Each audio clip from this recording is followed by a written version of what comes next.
Hey everybody, how's it going? This is Patrick from the Mass Store and Knife Shop, and coming to you with another review today, and we are looking at the CJRB Hectare-Alt. Really great knife. We just got it in our shop. You know I like it a lot because, well, I've already bought it. Great piece. It's got some really interesting steel on it. Hang tight with me and you're going to be impressed by what they've done. It's proprietary steel that's done for this company, so hang in there. Let's take a look at what they give you. They give you, of course, a nice box from CJRB as usual. And I like the fact they give you the carry pouch when you want to store it away.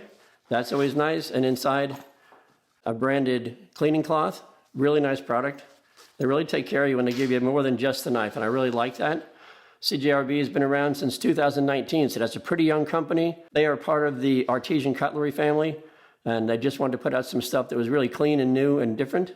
And so we've just got them in our shop, and I love them. And again, like I said, I bought this knife, so let's jump right in. This is the Ultimate EDC. Really love this piece, although it's got an interesting looking blade, which I'll cover in a second. But I don't have to cover what it's good for. It is good for everything. Hike, camp, hunt, fish. You can use it anywhere or just carry it every day in your pocket. It's a great piece. So let's cover some features. They really stepped it up on this particular one. There is a Hectare. This is the Hectare-Alt alternate. The original Hectare has a drop point blade and it has a different kind of opening mechanism. This guy here, the locking mechanism is a crossbar lock right there, which you know is super smooth.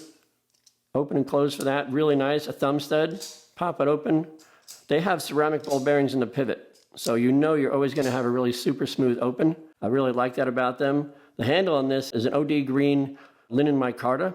This is one of my favorite kind of handles because of the fact that I spend a lot of time in the outdoors, and this will absorb your hand sweats and your oils off your fingers and never become slippery in your hand. And that's the whole point behind micarta handles. Very interesting blade shape on this. Now this is steel and this is AR-SFII. Again, we're going to cover that towards the end in the specs, but that's a really cool new steel that they're putting out and is proprietary to CJRB. So hang in there and see about what that's all about. I do like the fact that this blade is a hybrid. You can call it a Wharncliffe, but you really can't because Wharncliffe has a smooth flat bottom. You could call it a sheep's foot, but sheep's foot uses a bigger drop off. You can call it a reverse tanto, but reverse tanto doesn't usually go this long. So we're calling it a nice reverse tanto Wharncliffe hybrid. And whatever you look at, it is just a beautiful blade altogether. I like the fact that it does have the finger choil right there. So you have a little extra there. If you want to cut from back here, you can. If you want to move it up front and just right in there and get close and really work on a project, you can. So I do like the fact there's a finger choil right there. On the flip side,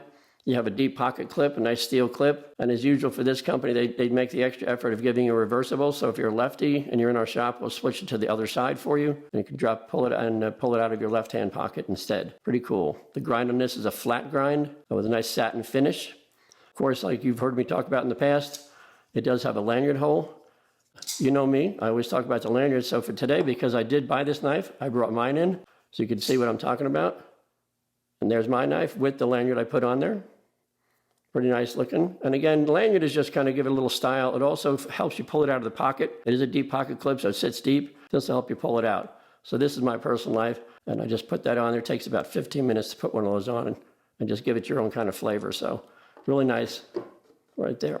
Let's get into the specs about this because it's pretty interesting. And don't forget, specs, pricing, and links to purchase this are in the description below, so visit that when we're done. And maybe even jump right in and pick one up today because it is a really cool knife and I love this knife. So we'll start with the weight on this. EDC, so you know it's going to be pretty light. It's 2.54 ounces. I think that's just a perfect weight. You don't feel like it's overweighted in your pocket. Easy to use. The open length on this, let's take a look on the chart here. Fully opened, it's just over 7 inches, 7.31 inches. Not oversized. The handle is just right for your hand, so I like that. And then cutting edge, like most EDCs, this is just going to be right around 3 inches from tip to back end, the cutting edge. Plenty to work with. That's pretty typical for EDCs. Really, all the features of this are really when you talk about the classic EDC. Let's take a look at some of the size differences. I brought some knives today so you can kind of see, because saying that it's 7 inches long doesn't really help that much if you're sitting there.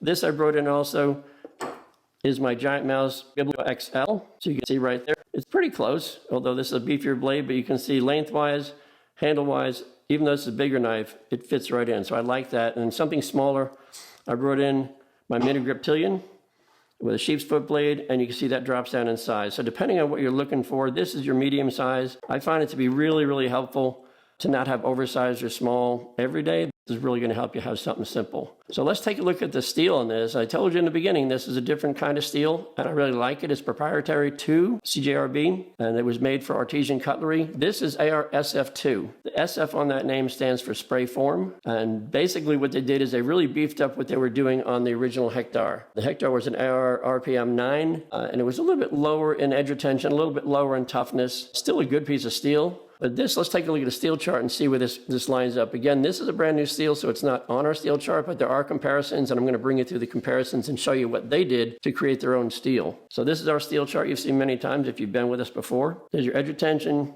your toughness, and then your corrosion resistance. Self-explanatory what they are. Edge retention-wise, what they've done is with this spray form method is giving you the usual comparison would be to CPM 154. CPM is crucible particle metallurgy, so you know it's powdered steel. They've taken it a step further, and what they've done is added chromium. Really beefed up the chromium. What that's done is give the edge retention right here S30V. So they've bumped up. Everything about this is going to be the same across the board, except edge retention jumps up to S30V, which I love the fact because we are steel nerds and we want to see better steel at lesser prices if possible. So this AR-SFII, it's one of the reasons I bought this knife is because I see what they've done with the steel and I really like it. Talk about spray form steel. Basically, it's the newest evolution in what they're doing with steel.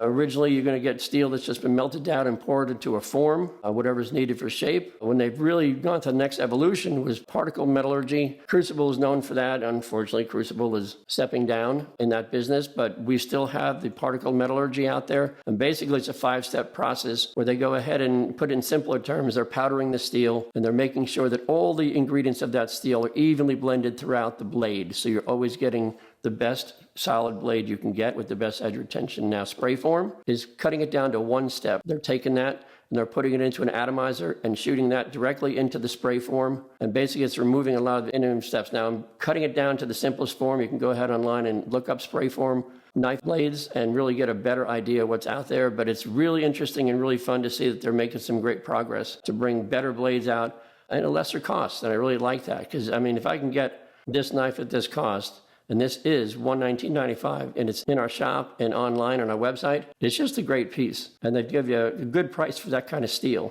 Most things I see with the edge retention for S30V are over $200. I really love that they've stepped up and done their thing. Great piece. I really do love this knife. Obviously, I bought it.